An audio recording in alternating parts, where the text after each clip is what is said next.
Tony Beets has been the heart of Gold Rush for years, but things have changed, a devastating turn. After his wife Wastany got a terrible diagnosis that hit him hard, is leaving the spotlight top at Family First. Behind the cameras, the once impregnable miner is now facing personnel fights and legal problems that might potentially get you sent to jail. But what happened to Tony Beets' wife and her sad diagnosis? And why is he saying goodbye? The name Minnie Beets makes you think of strength, working together, and leaving a legacy. For a long time, she has been by her husband Tony Beets, who is bigger than life miner recognized on Gold Rush as the Viking. They have made a family business empire. In Canada. In the Yukon, Minnie didn't just play a supporting role, but she did it well. The money and the administration and kept the mining activities were stopped while Wastany took on the machines, the risk, and show. There have been a lot of things that have happened in the last several months. People have been talking about things online. It seems like Tony Beets is saying goodbye after his wife's sad diagnosis and the family legacy is under peril. It looks like a sad turn for a woman who has been strong and consistent for a long time, for many years. There has been news concerning Minnie is sick and it hurts her a lot. It seemed like Tony Beets was talking goodbye to the big screen. People who watched saw changes in his energy and being on film. Some those who watched saw because he didn't seem as hands-on, stepping less intense than normal, and thought it was a symptom of a serious family trouble. He also said that Hish was moving and the tempo was changing, more responsibility for his kids. Wastany has said that he isn't really saying farewell and that his wife doesn't have a sad diagnosis. It was instead his family dog died after they had taken care of it for a long time. Their family had to deal with a lot of emotional stress, having an effect on Minnie and his kids. Minnie and Tony seem to be going with the flow of natural life with the hard work of mining, job, changing roles, and a loved one death of a pet that pulls at the heartstrings. Tony also said that this less frequent presence is because of his age and the needs of Yukon mining, so he's getting his kids ready to embark on more leadership. The link there is still a strong relationship between Tony and Minnie, and he's telling fans that he's not leaving. The death of the family dog makes the family's life a lot heavier, life of the heart. What could have been fans thought it was a hint of bigger problems was just things like getting older, changing, and sadness. Many people have over the years balanced work, family, and the hardship of mining activities from afar felt the loss. This is especially since she is a key player in the family business amid the gold rush. She is a part of this change, stepping up in some ways and out in others. She wants to let the future generation to carry the candle while she helps spin the scenes. Even though Minnie Beets don't have a sad diagnosis, fans are still wondering if Tony Beets is saying farewell for reasons. For a lot of people who like Gold Rush, the picture of Tony Beets as the uncompromising of the Yukon, breaking up rocks, pushing big machines, and giving orders and taking gold out of the ground has been the same for years. But recently, people who watch see something different. The aged Dutch-Canadian miner seems to be less involved, and there are symptoms of slow down. Fans are asking, is Tony Beets saying goodbye? In the last few years, the changes have been subtle but easily seen. People who watch have noticed that he didn't show up as much insignificant taking care of gear or leading groups. They check how much energy he has on screen, his voice is softer, and his body presence is less strong. Now, on the web picked up on forums and social media threads up on this. Fans are questioning, is he okay? Is he finished? The speculation goes from a fresh generation taking control to age or worries about health. Some people guess Wastany was slowly stepping back to let his Monica, Kevin, and Mike, the kids, take his family business. One off when Tony publicly said that he is now changing how he worked. He talked candidly about the wear and tear of years of hard work, the wear and tear after years of hard work in harsh weather in the Yukon. He confessed that the physical toll had become real, and he was changing his speed. That kind of admission mixed with clear changes in his function on the show made people think he might be saying farewell. In response to all of after hearing rumors and stories, Tony finally came out to claim that he isn't saying farewell forward to the business. While his operational role is naturally changing, he is still involved. He added in an interview, "I'm still living the dream. I'm not done yet." He said that the Beets operation will live on as starting a new phase. His kids are stepping up. but he's not saying anything, saying goodbye for good and leaving the field. He is moving on purpose tasks, giving more of them to Monica, Kevin, and others will lead by doing, and Mike, as he keeps an eye on wide picture, strategy, and support cases. Tony said that after decades of high-intensity mining, changing his role is part of his choosing. He wants to make sure that the family company and legacy stay strong into the future. He is still there, still portion of the performance and still digging, but just doing it in a new way. It's not about quitting or taking a break, but more about change. Tony's health is getting worse. Being there in person doesn't mean he's going away. Instead, he's moving from a miner in the front line to a mentor. The Beetstonies' hard work developed the mining empire, and now it's being carried on by the next generation with his help. Fans are looking forward to this development. Thasuo liked Tony for his brave runs, command of huge machinery, and no-filter style. Might want to see him at the core of every action. But in reality, giving up the wheel can be another part of the gold rush world. Even though Tony Beets is taking a step back, fans are still monitoring the sector. How many will stay with him and his family participated in the show and mine, and if they will ever say goodbye. Everyone knows who Tony Beets is. Didn't get the fame and success of today be themselves, but with the family that stands behind him. At the heart of that family is Minnie Beets, which is why fans were afraid that he was leaving after her sad diagnosis. His kids, also Monica, Kevin, and Mike, have helped make a mining enterprise that has been around for many generations based on a same goal, trust, and being involved in person. From this moment, Minnie Beets left the farm in Friesland, Netherlands, and became a part of Tony in Canada. She became more thanly the miner's wife. She has worked as bookkeeper and the business administrator for the family's mining work at Paradise Hill. What she doesn't a ceremony, but she preserves keeps track of accounts, handles paperwork, and makes Sarith back office works. But Tanya and the personnel take care of the heavy machinery and operations in the field. The split-off Beets family has been able to work with strict internal control and working together. On the field side, you can see the kids of Tony and Minnie, business partners in the family. His Monica Beets, the daughter of the mining scenes on the exhibition, running machines, and running in the field work.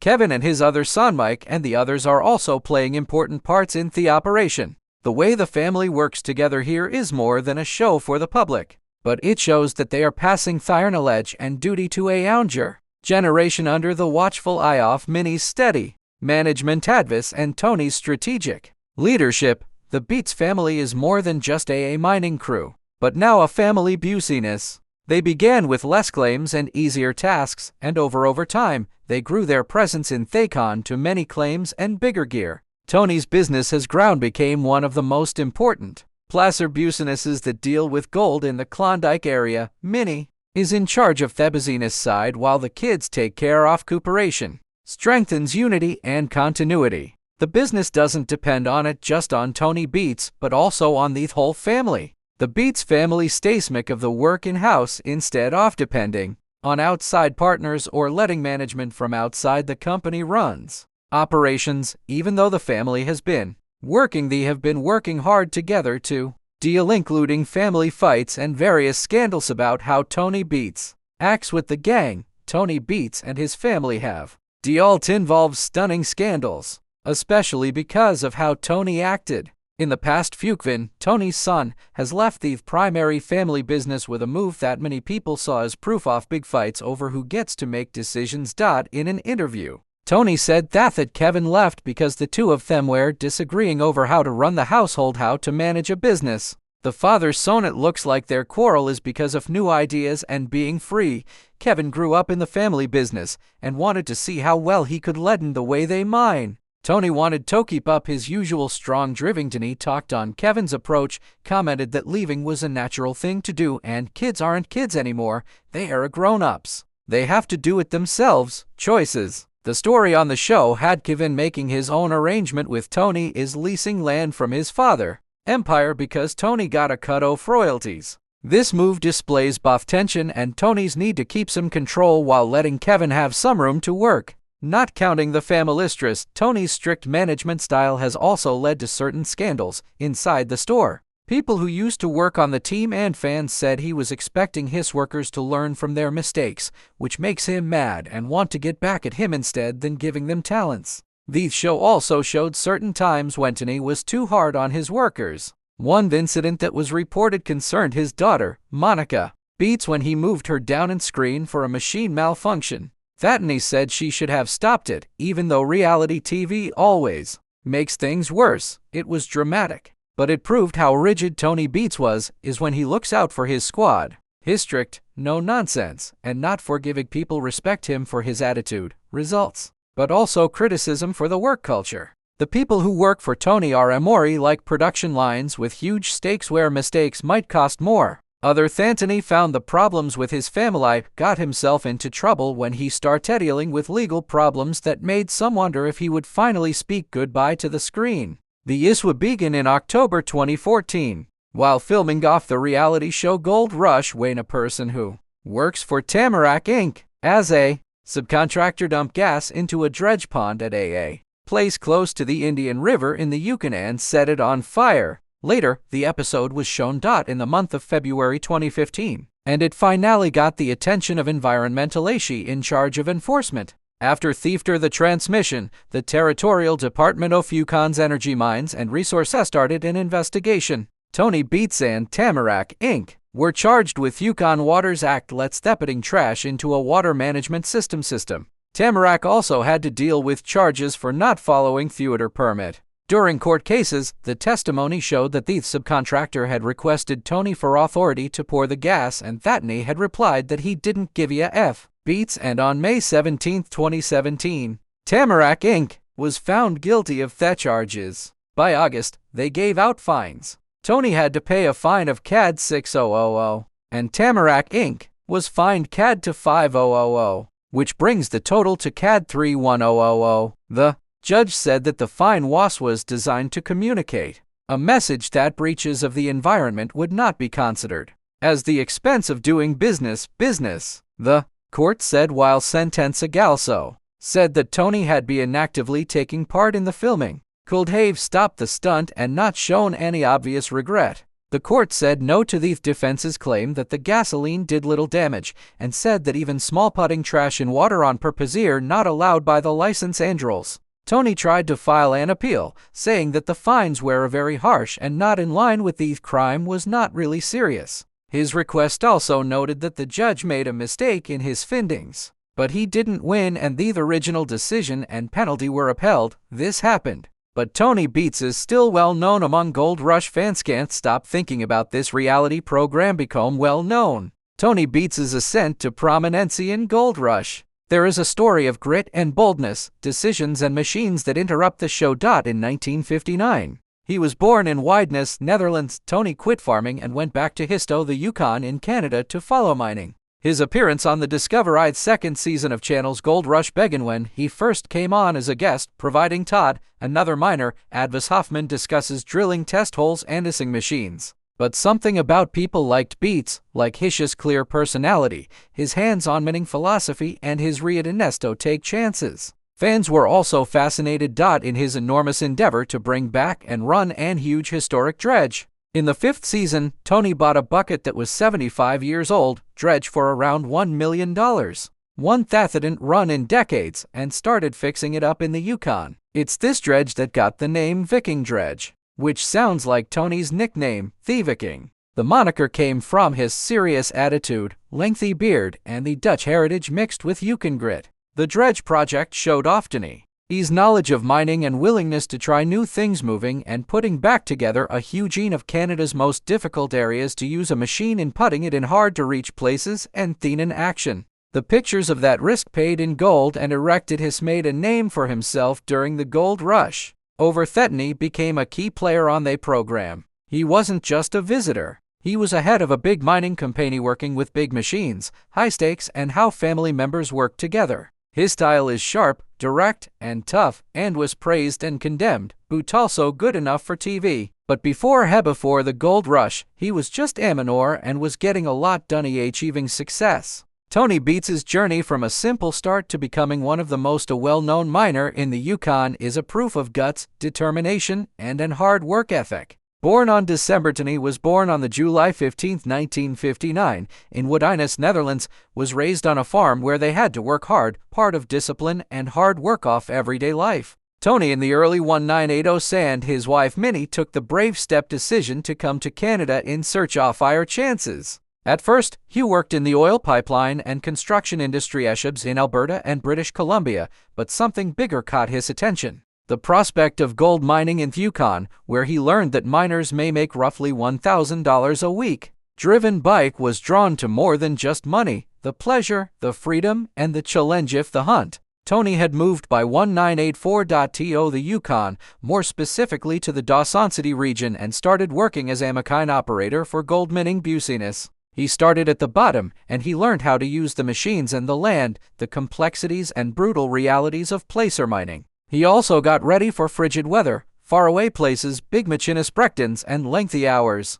Over time, Tony got better at what he did and built his reputation and got more responsibilist. He moved up the ranks, from an operator to a foreman, then a verser, and last but not least, owner. He got his own claims in the Yukon's Klondike region, which includes the well-known Paradise Hill and Tamarack work. He got famous for his brave moves, such buying and bringing back to life big historical dredges and running huge multi-operations of the plant. Characteristics that set him apart from many of his friends. Tony's mining business now covers many claims, big fleets of equipment. Is a family-run business in the Yukon. People praise him for his hands-on understanding, his willingness to take risks, and his ability to scale risks and his ability to grow operations in one of the most difficult mining conditions on the earth, even if he is famous now. One stuff that some fans like and others his way of leading is hate. Tony there is no doubt about how Beets leads, brave, unyielding, and results-driven.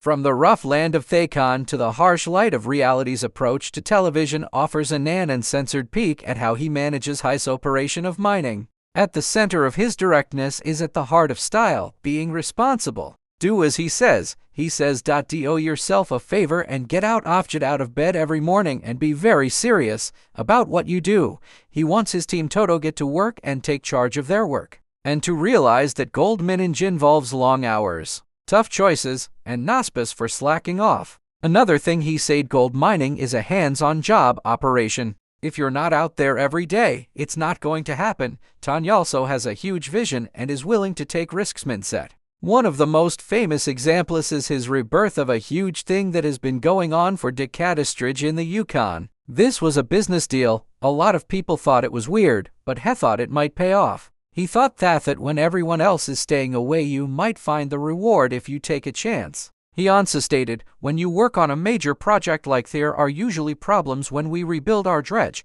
There are a lot of professionals here. I'm just going to go and do it while you're thinking. In practice, he is also a very good leader, involved and practical. Hedelegates, he is still quite interested in important choices for the mining business like buying new equipment, city approach, and keeping costs down. He also clearly indicates that he is rougher on his kids than on workers. He said, I'm tougher on them than I would be on any worker. I make them work hard and I expect a lot, but I pay them fairly. Yet this is what caused problems between him with his son Kevin. Even so, many admirers have spoken bad things about him. Some people say he micromanages, eager and to direct. But what Tony desires, no matter how hard it is for his legacy to live on.